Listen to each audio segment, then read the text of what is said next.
Have you ever wondered where the tranquility and wisdom associated with Zen Buddhism originated? It's a journey that spans centuries and continents, a tale of spiritual discovery and enlightenment.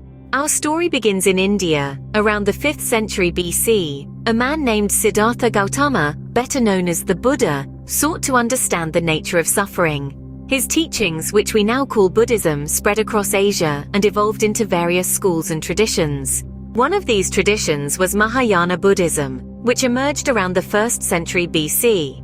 It emphasized the ideal of the Bodhisattva, a being who seeks to attain enlightenment not just for themselves, but for the benefit of all sentient beings. Now, let's fast forward to the 5th and 6th century AD.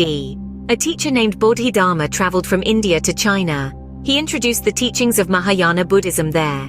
His teachings emphasized meditation and direct understanding, and these became the cornerstone of what we now recognize as Zen Buddhism. The Chinese referred to this new tradition as Chan, derived from the Sanskrit word dhyana, meaning meditation. It was in China that Zen Buddhism began to take its unique form. The Zen masters taught their students through direct experience, often using paradoxical statements called Koans to provoke a deeper understanding. From China, Zen Buddhism traveled across the sea to Japan in the 12th century. It was brought by a Japanese monk named Eisai, who had visited China and studied Zen. In Japan, the tradition became known as Zen, the Japanese pronunciation of Chan. Zen flourished in Japan, influencing many aspects of Japanese culture, from martial arts to tea ceremonies, from poetry to gardening. Over centuries, Zen Buddhism has continued to evolve and adapt, yet its core, the pursuit of direct personal experience of reality through meditation, remains unchanged.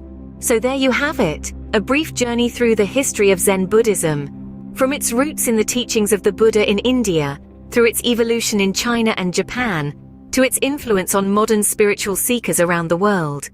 Zen Buddhism reminds us of the power of mindfulness and the pursuit of direct understanding, a message as relevant today as it was over 2,000 years ago. Isn't it fascinating how wisdom can travel and transform, yet retain its essence? Just like the flowing water in a river, it moves, it changes, and yet it remains the same. That, dear listeners, is the timeless journey of Zen Buddhism.